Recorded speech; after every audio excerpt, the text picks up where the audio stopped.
Bonjour à tous, capsule juridique numéro 135 du 25 janvier 2023. Je vais vous parler aujourd'hui de l'Italie et de l'Allemagne. En Italie, tout d'abord, le gouvernement de la nouvelle présidente est en train de mettre en place une commission d'enquête sur la gestion du Covid et différentes questions plus larges, notamment sur la vaccination en général, même pour l'avenir, semble-t-il. Donc, toute vaccination confondue, si je comprends bien le propos du médecin. Alors, cette information est donnée par le professeur Mariano Bizzarri, un professeur au CV impressionnant, long comme le bras, qui enseigne dans différents pays et qui a été interviewé sur le site de François dans une interview que je vous conseille très très vivement. C'est en français, en plus il parle parfaitement français. Je donne le lien de l'interview sous cette capsule et je l'ai aussi partagé dans mon canal Parole de scientifiques et soignants sur Telegram. Alors au début de l'interview, il annonce qu'un député italien de gauche a admis avoir reçu 300 000 € venant de George Soros, sans contrepartie officiellement établie, mais vraisemblablement, et très logiquement, pour influencer ses décisions politiques. Ce sont en tout cas les explications que donne ce professeur, qui par ailleurs est à présent consultant de ce nouveau gouvernement au niveau scientifique et médical, et s'il parvient à faire passer dans cette enquête et au gouvernement actuel toutes les informations qu'il a données dans la capsule, eh bien c'est vraiment, dans la vidéo, c'est vraiment très rassurant. Je voulais m'attarder ensuite quelques instants sur une information relative à l'Allemagne. Alors pour une fois dans mes capsules, ce n'est pas une très très bonne nouvelle, même si pour l'instant la personne semble être hors de danger dans la procédure évoquée, mais l'information est primordiale. Sur le site de l'association Children Health Defense, j'ai en effet eu l'attention attirée par une vidéo dans laquelle Vera Sharav, rescapée de la Shoah, évoque le sort qui est réservé en Allemagne à une autre rescapée juive de l'Holocauste. Voici tout d'abord la traduction du petit texte qui présente la vidéo. Je cite. Un tribunal allemand cherche à placer en institution et à vacciner de force une compositrice juive de 85 ans, Ina Svanetskaya, survivante de l'Holocauste. L'ordonnance émise le mois dernier autoriserait le personnel médical à l'enlever de force de son domicile, en faisant appel à la police si nécessaire, et à la transporter dans une institution psychiatrique jusqu'en décembre 2024, afin de lui administrer 2 doses de vaccin Covid-19 contre son consentement. Vera Sharav, survivante de l'Holocauste, explique que l'ordre médical forcé imposé par l'État à une personne pour un produit expérimental auquel elle n'a pas consenti représente un retour en arrière vers un passé historique abominable, un passé qui, il y a 75 ans, était promis à l'humanité entière. Apprenez comment la description de Svanetskaya par la Cour, comme étant un danger pour elle-même et pour les autres, est un vestige de l'ère nazie, où la même terminologie était utilisée comme excuse pour l'incarcération massive de personnes âgées, afin de débarrasser la société du fardeau économique entre guillemets que représentait la population âgée. Fin de citation. Alors s'il y a une personne qu'il faut écouter absolument dans l'hystérie que nous traversons depuis 3 ans, c'est vraiment bien Vera Sharav, qui ne cesse de se battre, d'expliquer les ressemblances entre ce qu'elle a personnellement vécu jadis et ce qu'elle constate aujourd'hui. Elle vit aux USA, sauf erreur à New York. J'ai déjà parlé d'elle, je crois, à plusieurs reprises dans mes capsules. Mais si vous n'avez pas encore écouté ces vidéos, s'il vous plaît, faites une recherche. Écoutez-la partout où vous pouvez. Elle a accordé de très très nombreuses interviews, notamment à Rainer Fulmich, et s'est même exprimée aussi dans des rassemblements, notamment à Bruxelles de mémoire, ou simplement à New York sur la voie publique. Outre le respect immense que j'ai pour cette femme, elle est le principal argument qui devrait normalement réveiller tant de personnes qui malheureusement continuent à nous hurler dessus quand on ose ce type de comparaison. Donc ici, Vera Sharav aux USA parle bien de l'affaire concernant cette compositrice juive allemande, enfin établie en Allemagne.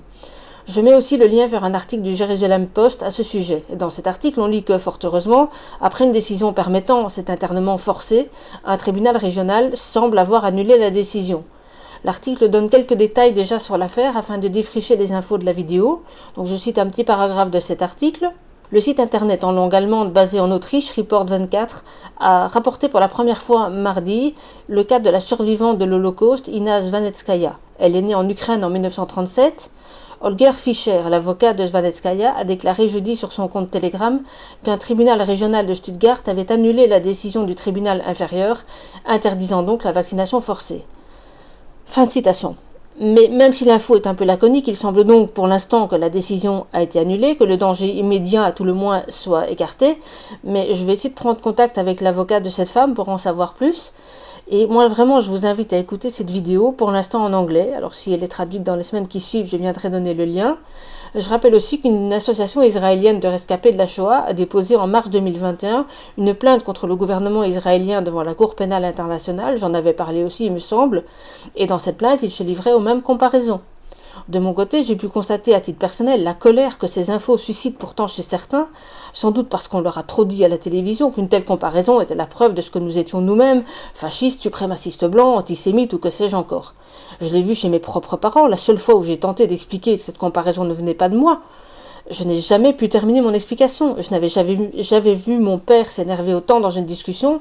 J'en étais presque effrayant.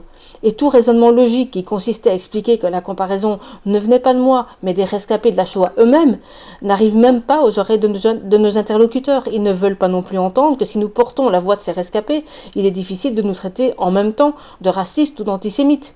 Nous sommes le messager et donc nous sommes le monstre à abattre. Plus aucun argument logique ne perce la carapace construite par les médias. Et vous le savez aussi bien que moi. Pour terminer, une réponse à un gentil commentaire qui était posté sous ma dernière vidéo. L'auteur de ce commentaire me disait ceci, je cite, « Je vous remercie infiniment pour les nouvelles juridiques du monde concernant la folie meurtrière des puissants aveuglés par leur désir sans frein. Une toute petite observation, traduisez mandat par obligation, sous-entendu d'injection. Pour ceux qui ne parlent pas l'anglais, il est très difficile de comprendre ce que sont ces fameux mandats. Je salue votre engagement dans cette guerre déclenchée et poursuivie par des imbéciles. Merci, prenez bien soin de vous. » Fin de citation. Promis, je prends soin de moi. Et en effet, la traduction de Vaccine Mandates est bien entendu obligation vaccinale.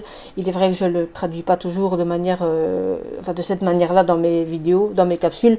Et je vous promets de faire attention. Mais la raison surtout pour laquelle je vous réponds, c'est quant à la phrase qui parle à la fin de cette guerre déclenchée et poursuivie par des imbéciles. Pour ma part, j'aurais plutôt écrit déclenchée par des meurtriers eugénistes organisés en syndicat du crime contre l'humanité et rendue possible par la docilité d'une grande partie de la population. C'est ce que j'aurais mis pour ma part, ce qui revient au même dans votre esprit, j'en suis sûr. Et ceci me donne l'occasion de vous citer quelques phrases attribuées à mon confrère Marc Amblard, que je n'ai pas le plaisir de connaître personnellement, mais avec qui je suis tout à fait d'accord quand il dit ceci, je cite, « Le vrai danger vient des personnes qui ont abandonné leur sens critique pour souscrire aveuglément au narratif sanitaire et vaccinal. Leur peur irrationnelle les pousse à renoncer à leur liberté fondamentale et à leur intégrité physique en échange d'une protection dispensée par les autorités supposément bienveillantes. Et cette peur est un outil redoutablement efficace pour les psychopathes ivres de pouvoir qui jouent avec des vagues imaginaires pour terroriser les citoyens naïfs. Elle est également très efficace pour créer des divisions et dissoudre les liens sociaux. Isolés et effrayés, les individus sont infiniment plus dociles. Convaincus d'un péril pandémique, ils réclament plus d'assistance et plus de surveillance, faisant ainsi le lit d'une oligarchie tyrannique qui doit se féliciter d'avoir réussi une telle prise de contrôle des peuples. Celle-ci peut festoyer sans masque, sans distance et probablement sans injection autre qu'un placebo. Leur plan est magistral. En attendant, les véritables victimes sont les citoyens à qui il reste une part de sens critique et qui refusent l'emprise croissante de ce totalitarisme sanitaire. Pire, ceux-là se voient parfois privés d'accès aux activités les plus courantes. Par la soumission des moutons, ils deviennent peu à peu les parias de la société. Voilà d'où vient le vrai danger, non pas de ceux qui refusent de s'agenouiller, mais de cette immense foule dont l'obéissance servile entraîne toute une civilisation vers l'abîme. Réveillons-nous. Fin de citation.